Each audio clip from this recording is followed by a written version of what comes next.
I was 15 the day my mom sat me down in the kitchen and told me she was leaving.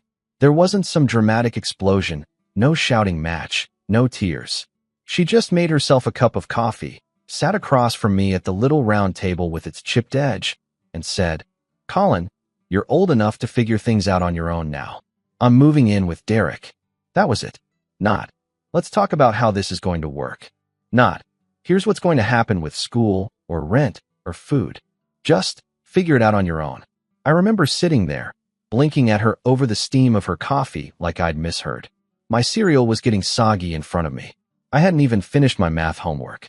My voice cracked when I asked, "What about me?" She sighed like I was being dramatic. "You'll be fine. You're smart, Colin. I've done enough. It's time I lived my life." That was the first time I truly felt abandoned. Not in the abstract way a kid sometimes feels when their parent misses a baseball game or forgets a birthday, but really left behind. My mom had decided she was done being a mother, and that the role was optional now that Derek had a big house and a boat, and said things like, "We need to live in the moment." I didn't know what figuring it out meant back then. I was a sophomore in high school. I didn't drive. I didn't even have a proper job, just a weekend thing helping out at Mr. Leeds's garage for $20 under the table. I didn't understand how rent worked, or bills, or groceries, or paperwork. But apparently, none of that was my mom's problem anymore. She moved out 2 weeks later. No long goodbye. She left a box of canned food in the pantry, dropped off her house key on the kitchen counter, and disappeared. Derek's white Jeep was idling in the driveway when I came home from school. I watched her hug him at the curb like she was heading off on a cruise, not abandoning her kid. I didn't cry that night. I just sat on the living room floor with all the lights off, trying to listen for sounds that weren't there anymore.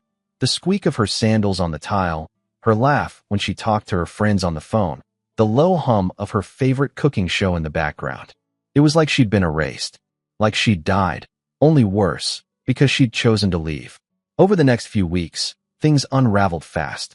The mortgage was unpaid. The electricity bill showed up with a pink notice stapled to it. I found out she'd canceled the auto payments on everything, even the water. When I called her in a panic, she didn't even pick up. The only message I got was a single text. "You'll figure it out. Be resourceful." That phrase haunted me for years. It felt like a scar on my pride. I don't know how I managed those first few months.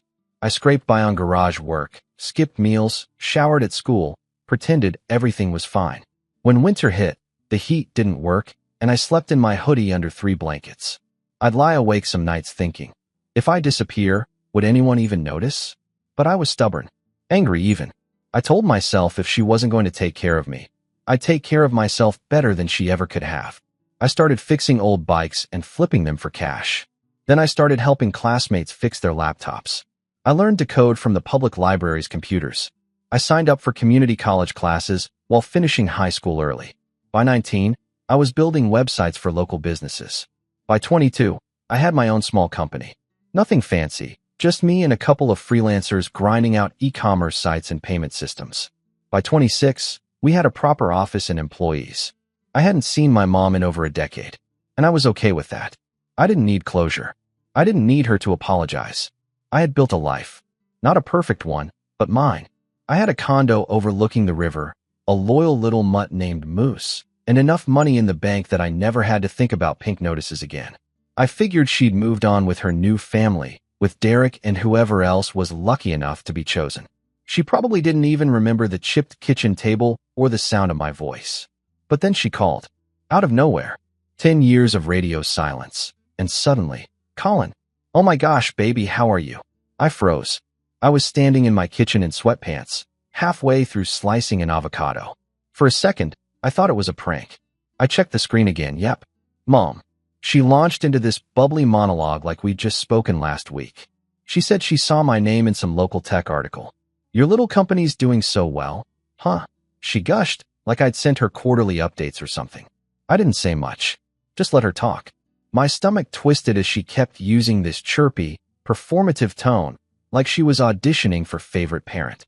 She asked about my ventures and how crazy it was that her son had become such a success. And then she said it. "So, your little brother needs help with tuition."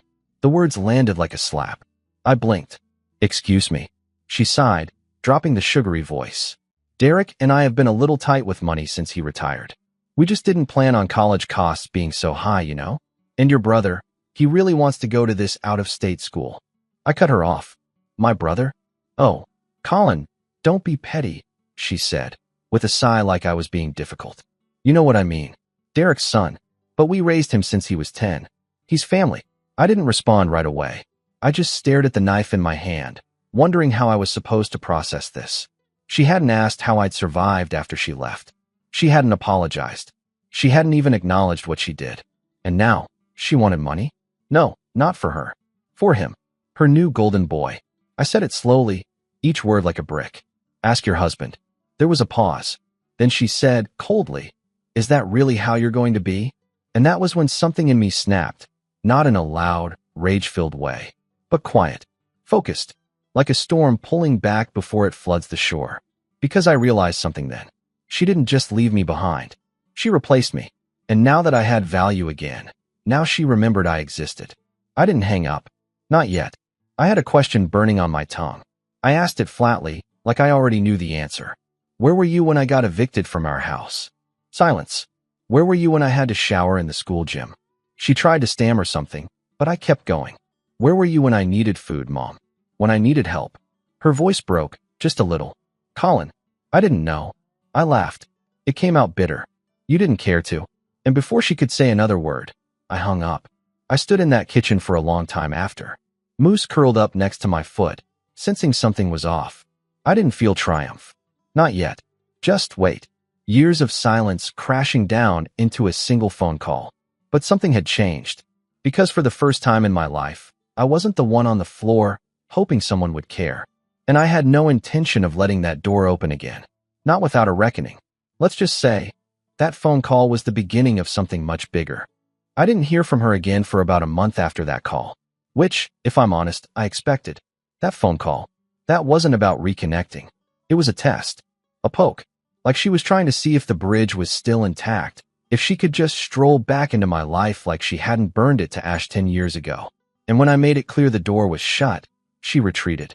Probably hoped I'd call back with an apology. Or maybe she thought I'd wake up and feel guilty. But I didn't. What I felt instead was something colder. Not quite anger anymore. I'd burned through most of that in my early 20s. But something deeper. A kind of simmering clarity. Like when you finally stop hoping someone will change, and you start seeing them exactly as they are. Still, I thought maybe that was the end of it. Maybe she got the message. Maybe she and Derek and their new kid, your little brother, as she called him, would go back to their picture-perfect, yacht sailing, avocado toast lifestyle and leave me alone. But then the letter arrived. Yeah, an actual paper letter. In 2025. It was addressed to Colin Everett, which already made me bristle. She hadn't used my last name since she remarried and started calling herself Nancy Whitaker. I stood in the hallway of my building, envelope in hand, staring at her handwriting like it was a fossil dug out of a life I'd buried.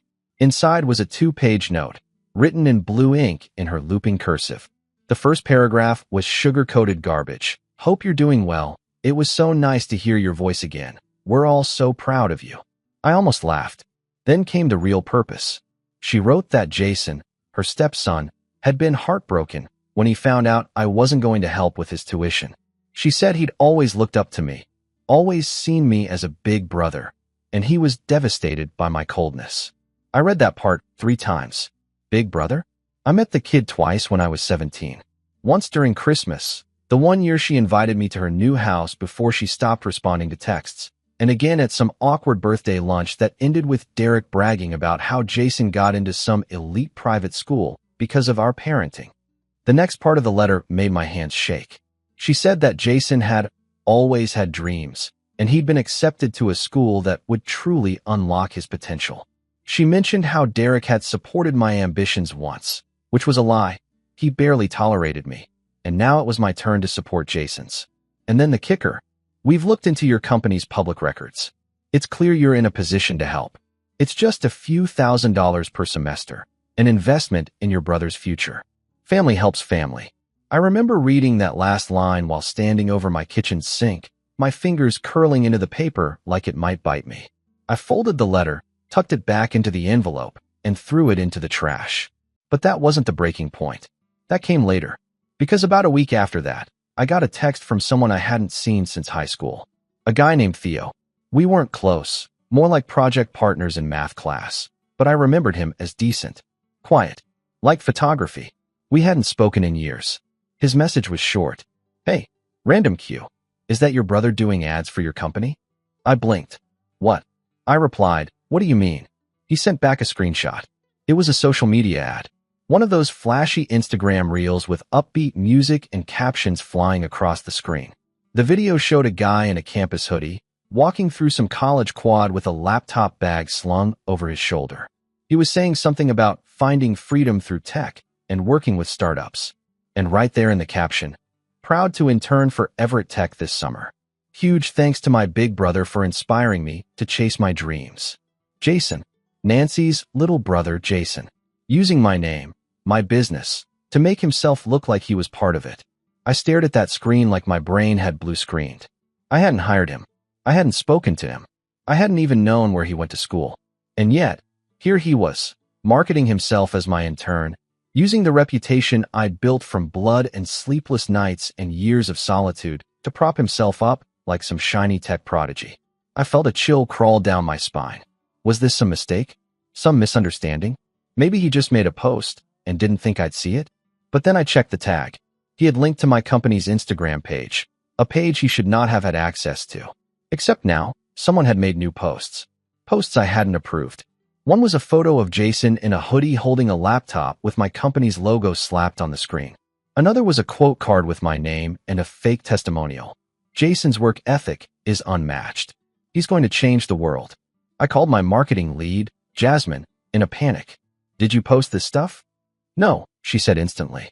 What the hell? I thought you did. No, I said. I didn't. We checked the logs. The posts were made from a backup admin account that had been created just a week earlier, under the name Nancy Whitaker. That's when my heart stopped. Nancy, my mother, had used a spare email address from years ago, one she had access to when she used to help me with my early business paperwork, to log in, create an admin account, and start planting fake promo content about her stepson. She used my platform to build him up, and she did it without asking, without warning, without permission. I was shaking, not just from anger, though that was there, white hot and rising, but from something else, a kind of humiliation, like I just found out someone had been sneaking into my house at night and rearranging the furniture to make it feel less like mine. I deleted the posts, revoked the admin, set up two-factor on every company account, and flagged the incident with legal. And then I called her.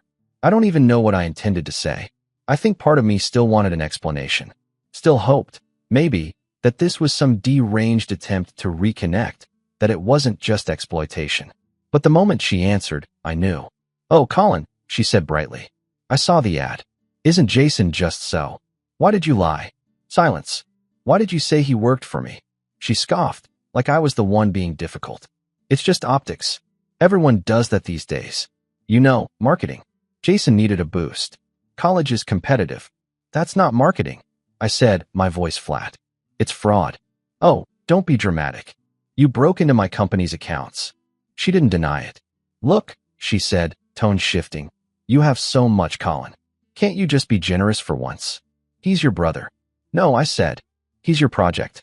You made your choice 10 years ago. Remember? Figure it out on your own. Her voice went cold. I didn't expect you to be so vindictive. That word lodged in my chest like a splinter. Vindictive?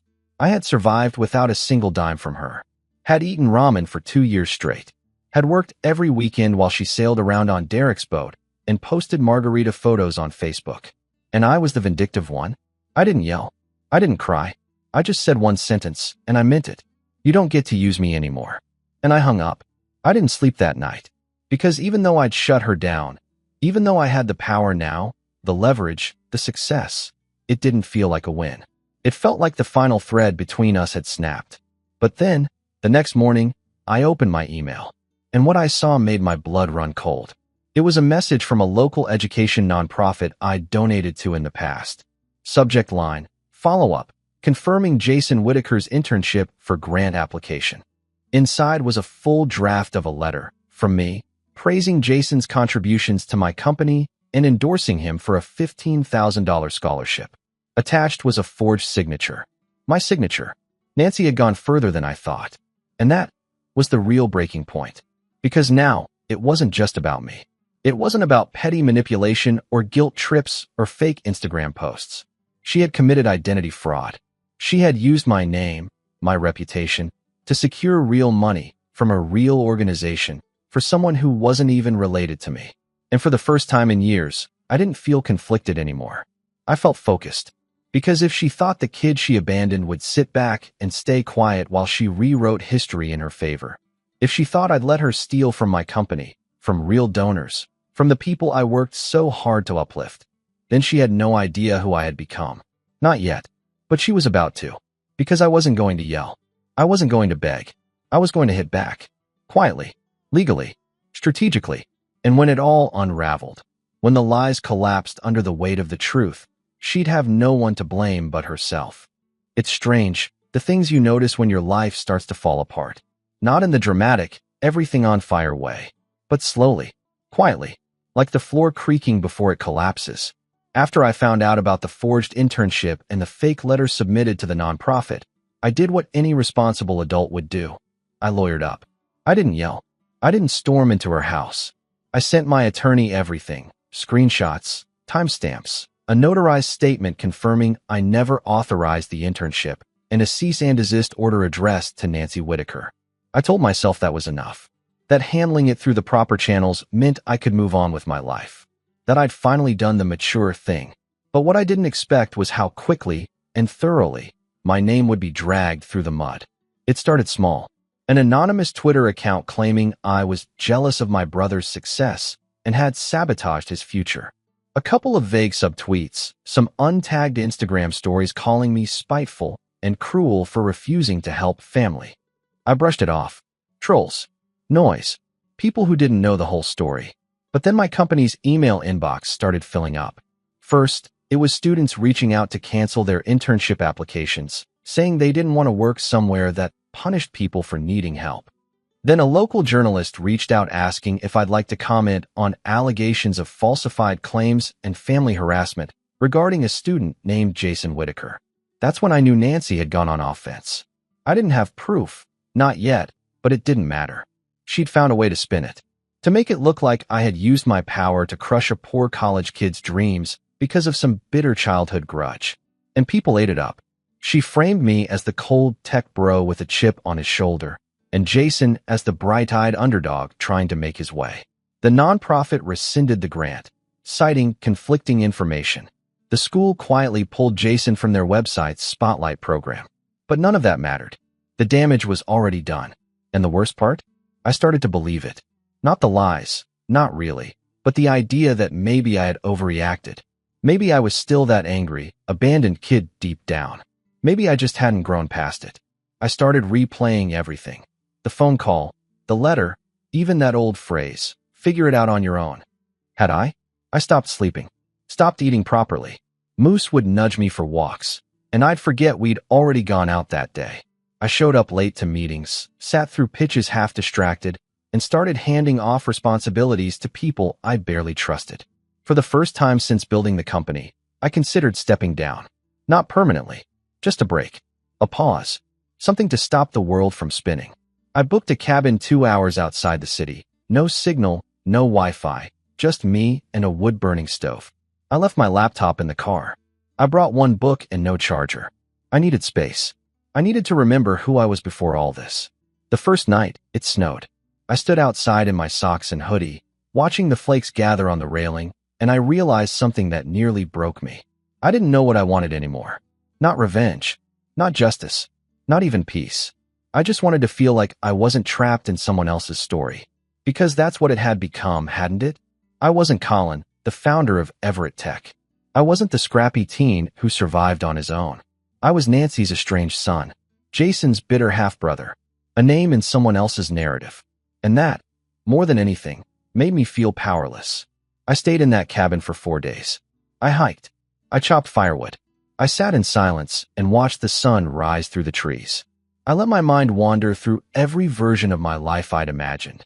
The ones where she stayed, the ones where she came back, the ones where I had a real family, the ones where I'd gotten help. And then, somewhere around day 3, I picked up a journal that the last guest had left behind. Inside were a few notes, quotes, even some jokes, but one line stood out. The version of you that they created doesn't have to be the one you become.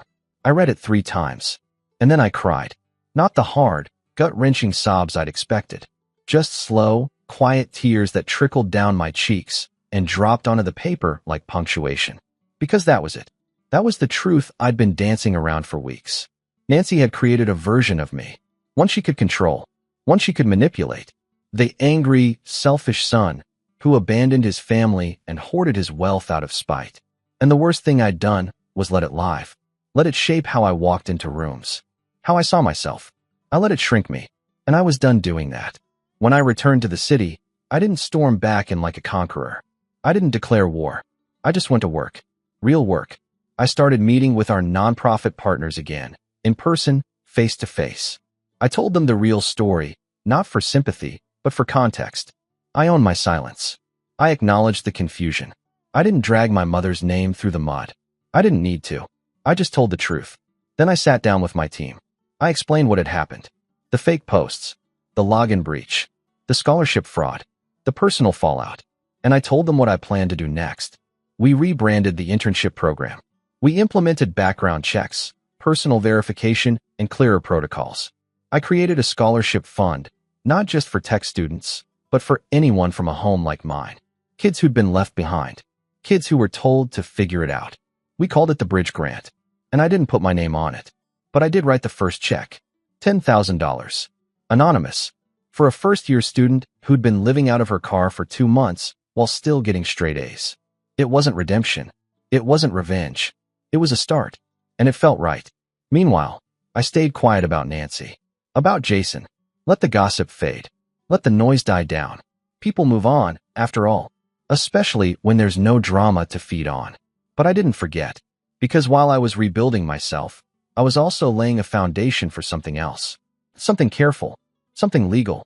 Something permanent. I'd hired a private investigator, discreet, professional, and meticulous, to pull every thread connected to the forgery. Emails, IP logs, application submissions, phone records, everything. And what he found was bigger than I ever imagined. But I'll get to that soon. For now, just know this. Rock bottom isn't always loud. Sometimes it's quiet. Still, a place where the dust finally settles, and you can see what's left of you in the rubble.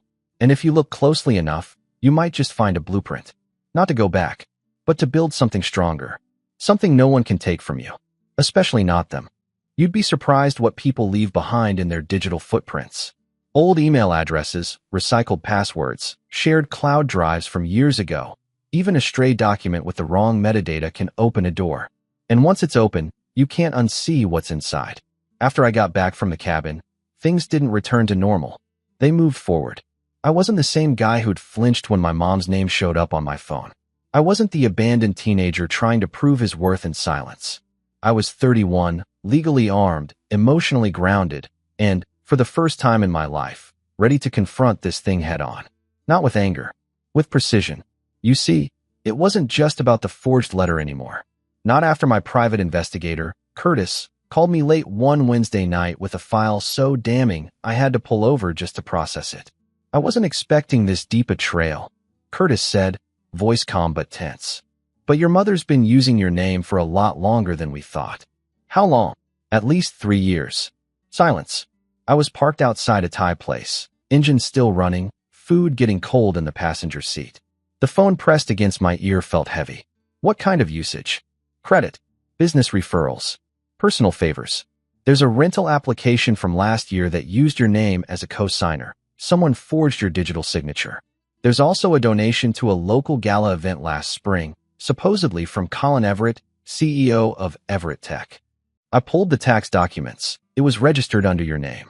I let out a low breath, heart thudding. Is Jason connected to any of it? Curtis hesitated. That's the thing. A lot of these events, fundraisers, campus partnerships, even social media push, they all list Jason as the beneficiary. He's using the image of being your intern, your mentee, your brother. These people think he's part of your business legacy. It hit me like a punch. They weren't just name-dropping me. They were building a brand off me. I thanked Curtis and asked him to compile everything. Emails, screenshots, legal documents, social media posts, financial links, the works. He sent it over in a secured folder titled Operation Broken Bridge. I didn't ask him to change the name. It felt fitting. The next step wasn't rage. It wasn't confrontation. It was strategy. I started by tightening every bolt in my company. I hired a cybersecurity firm to sweep our digital infrastructure. We found 2 outdated credentials still linked to Nancy's email, plus an old Dropbox folder from my startup days that I hadn't touched in years. Guess who had been accessing it? From that folder, we traced 3 PDFs and a company deck that had been used in another presentation. This time not by Jason, but by Derek, my mother's husband, at a family-owned startup panel hosted by a small business incubator. Derek had introduced himself as the original investor behind Everett Tech. I nearly laughed out loud, but that's when it clicked. This wasn't some fluke. It wasn't one fake internship or a borrowed password. This was a long-game identity grab, subtle, quiet, incremental. They didn't want to take over my company. They wanted to link themselves to it just enough that when Jason launched his own career, it would carry my reputation with it like scaffolding. My mother hadn't come back into my life for guilt or reconnection. She'd come back because I had value again. And the scary part? It was working.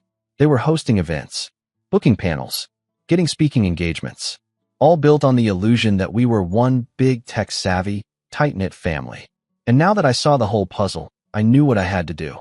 I had to take it all down, publicly, but not right away, not angrily, not emotionally, carefully, legally, surgically. The first thing I did was reach out to an old contact from a podcast I was featured on years ago, Layla. She ran a tech media channel focused on startup origin stories and entrepreneur exposés. We'd kept in touch loosely, and I knew she had a strong nose for drama and a strict code of ethics. I sent her a simple message. I think I've got a story. Not about me. About the people who tried to rewrite my story as their own. She replied in under 5 minutes. Tell me everything. I'm all ears. I told her enough. Not everything, not yet. Just the surface-level fraud, the internship lie, and how my company's image had been used for personal gain. She asked for documents. I told her I'd send them when it was time. In the meantime, I needed to make my move in private. So I created a timeline, a clear map of what they had done, when, and how each action connected to my name or reputation. I used sticky notes across the walls of my home office. Blue for Jason, red for Nancy, yellow for Derek, green for any business or institution they'd interacted with using my name. The wall looked like something out of a detective drama, and the more I mapped it, the more disgusted I became. But I also felt something else. Control. Every connection on that wall was a string I could pull. Every forged link was a chance to cut off their access and expose the lie. And one piece of that web gave me an idea. At one of the events Jason had attended, a tech youth summit in a neighboring state, he had spoken on a panel titled From Mentorship to Partnership, Building with Family. According to the event's flyer, he was listed as Everett Tech Junior Advisor, a title that did not exist, and the summit had been recorded. That's when I made the call that would change everything. I reached out to the event organizer, a woman named Kim, and told her there had been a serious misrepresentation on one of their panels, one that could expose their organization to legal liability. I was calm, respectful, told her I wasn't looking for a lawsuit, just the raw footage of Jason's talk. She hesitated at first, but eventually agreed to share it privately. And when I watched it, my stomach turned. Jason stood on stage, smiling, confident, dressed in a suit that didn't quite fit right, but tried to scream tech mogul. And then, in front of 100 students and 3 local news crews, he said, I've been lucky to grow up in a family that's deeply involved in innovation.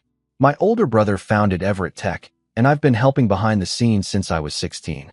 We brainstorm together, collaborate on social initiatives, and share a vision for the future. Not a single word of it was true, but it sounded so real. And I knew, watching it, that this was the moment. This was what I'd use to burn it all down. But first, I needed to gather allies.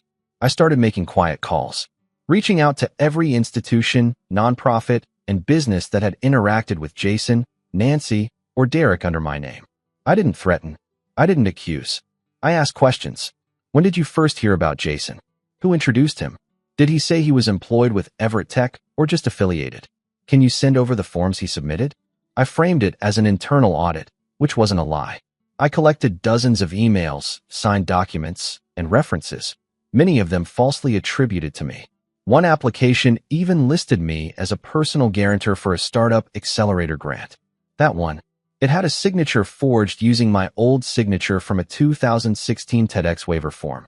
They dug deep, but so had I. And now I had it all. The paper trail, the digital breadcrumbs, the recorded footage, the falsified applications, the tampered donation records. And most importantly, I had the truth, which, when weaponized properly, when timed properly, is more powerful than anything they'd ever stolen. But I wasn't going to drop it all at once. I needed a stage, a moment, a mirror, big enough for everyone to see who they really were. And that opportunity came faster than expected. I got a mass email from an old alumni listserv at my high school. Inside was a glossy flyer for a charity banquet happening next month, hosted at a local arts center. Black tie, silent auction, dinner, the whole thing. But what caught my eye was the theme: building futures together, honoring family legacies in entrepreneurship.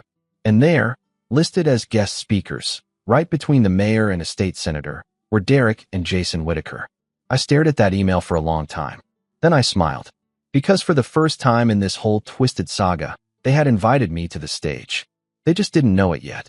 And I was going to make sure they'd never forget it. The night of the banquet felt like the final scene in a movie I never wanted to star in. It was cold, crisp, and calm. One of those early spring evenings where you can still see your breath, but the air doesn't bite quite as hard. I parked a few blocks away from the venue, the old arts center downtown, and walked the rest of the way. I wasn't nervous, just still, focused, like everything in me had narrowed to a single point. I wore a simple black suit, no tie, clean-shaven, composed, the type of look you wear when you want to make sure people listen and don't just look. The venue was buzzing when I stepped inside. Round tables dressed in white linens, a silent auction area off to the left, soft jazz playing near the stage. Waiters wove through the crowd with glasses of champagne and miniature crab cakes. All around me were donors, faculty members, local business owners, city council reps. Everyone smiling, congratulating, networking. I kept to myself. For now. The program booklet sat neatly on each table, printed in gold script. Building futures together, honoring family legacies in entrepreneurship. And right there on the second page was a full spread titled Featured Family Spotlight, The Whitakers. A glowing 2-page bio of Derek and Jason. Photos of Jason shaking hands with community leaders. A paragraph about how their family-first philosophy had shaped Jason's journey in the tech world, complete with a quote falsely attributed to me. Jason's work reflects the spirit we've always valued at Everett Tech. Colin Everett. I smiled. It was the last time that quote would ever see the light of day. The event kicked off right on schedule. Dinner first. Speeches after. I sat near the back, alone at a table meant for overflow guests who RSVP'd late. No one noticed me. Not yet. The lights dimmed. A few short speeches rolled by. Light applause. The occasional forced chuckle. Then the MC took the stage again. And now, for our main presentation of the evening, he said. Please join me in welcoming a family that embodies the spirit of mentorship and innovation. Ladies and gentlemen, Derek and Jason Whitaker. Applause. Not thunderous, but polite. Polished. They stepped on stage together, all smiles. Derek in a too-tight blazer. Jason in a tailored suit and shiny dress shoes, looking like he belonged on a college brochure. They spoke about building legacy, about lifting each other up, about how family can be the ultimate business partner. I waited. Let them talk. Let them soak in every nod of approval, every clap, every sip of admiration. Then, right as Jason was saying, when I interned for my brother Colin, I stood up, quietly, and walked toward the side of the stage, where the event coordinator, a woman named Meredith, was standing by the AV table. I tapped her shoulder gently and handed her a flash drive. She blinked at me. Can I help? I'm Colin Everett, I said softly. That drive contains proof that the guests on stage have built their entire story on fraud. Her eyes widened. I pulled out a manila folder and handed it to her. Inside was a letter from my lawyer, already reviewed by the event's legal team earlier that week after I gave them a heads up. It outlined every falsified claim, every forged document, every unethical use of my name. The AV tech looked at Meredith. She gave a slow nod. And that's when the screen behind Jason flickered. He didn't notice at first. Neither did Derek. They were mid-sentence, basking in the glow of self-congratulation, until the first slide popped up. The real story behind the Whitaker legacy. The room shifted. People turned. Murmurs. A few confused laughs. Jason looked behind him. His smile froze. The next slide was a screenshot of the fake scholarship letter with my forged signature. Then a video clip of Jason's Tech Summit speech, with a caption that read, "Every word you're about to hear is a lie." Then an email chain showing Nancy submitting documents on my behalf. Then the Instagram ad, the one with Jason wearing the Everett Tech hoodie, claiming to work for me. Derek stepped forward, hands raised. "There seems to be a technical issue." "No," Meredith said, taking the mic calmly. "There's no issue. But there has been a correction. We were misled by the Whitakers. And the person whose name was used without consent is here tonight." Every head turned. Jason stared at me like he'd seen a ghost. I walked down the side aisle, hands in my pockets, eyes on him the whole way. No anger, no smugness, just calm. I took the mic from Meredith. "I'm Colin Everett," I said, "founder of Everett Tech, and the man they've been lying about for 3 years." Silence. Not a whisper. You could hear the clink of a dropped fork. I told the room everything, briefly, clearly. The faked internship, the forged documents, the scholarship fraud, the social media manipulation. I even showed the evidence. I didn't embellish, didn't attack. I let the facts do the talking. And when I was done, I looked directly at Jason. "I didn't come here to embarrass you," I said. "I came here to end it. You tried to build your future on someone else's past. But that past was built without shortcuts, without lies, without family support. You don't get to inherit that just because it's convenient now." He tried to speak, some garbled defense about being misunderstood, but no one cared. Not anymore. The fallout started immediately. The banquet organizers issued a public apology before dessert was even served. The MC skipped the closing speech. Guests began leaving in clusters, awkward and stunned. By the next morning, the story was trending on local news outlets, thanks to Layla, who had received the full dossier from me just before the banquet, along with clearance to publish after the event. Her article went viral. Family fraud, the startup lie that fooled the city. Within 48 hours, the scholarship committee revoked all funding tied to Jason. The university opened an investigation into falsified academic and employment claims. Derek's seat on the Small Business Advisory Board was suspended indefinitely. Nancy's involvement in the forgery, backed by emails and login traces, became part of a civil suit my lawyer filed the next day. But none of that brought me joy. What did? The voicemail, left by Nancy 2 days later. I hadn't blocked her yet. I wanted to hear it. "Colin," she said, her voice shaking. "Why are you doing this? We're family. You're destroying everything. Jason's future, Derek's reputation, our lives." A pause. "I just don't understand how you could be so cold." I didn't respond. I just saved the message. Because it proved what I always knew. She only saw value in me when I was useful. Never when I was hungry, alone, 17, and sleeping with 2 hoodies on because the heat had been shut off. Never when I was walking to school with holes in my shoes. Never when I sat on the edge of my bed wondering if I mattered to anyone. But now I mattered. Not because of who she thought I was, but because of who I became in spite of her. In the weeks that followed, I stayed out of the spotlight. Let the legal process take over. Rebuilt the company's image, not with PR spins or slick messaging, but with transparency. Honesty. We released a formal statement. Donated to the nonprofit Jason tried to scam. Doubled our internship budget and started a new mentoring initiative with one rule. You don't need family to make it, just the truth and the will to work. We named it Project on Your Own. And as for Nancy, I haven't heard from her since. The last I saw, her Facebook went dark. No more margaritas. No more yacht selfies. Just silence. Jason's LinkedIn vanished too. Derek's entrepreneur talks stopped showing up on event calendars. They disappeared, not in some fiery explosion, but in a quiet unraveling. And me? I'm still here. Still building. Still working. Still walking into rooms without flinching. Because for the first time in my life, I'm not running from the past. I'm standing exactly where I belong.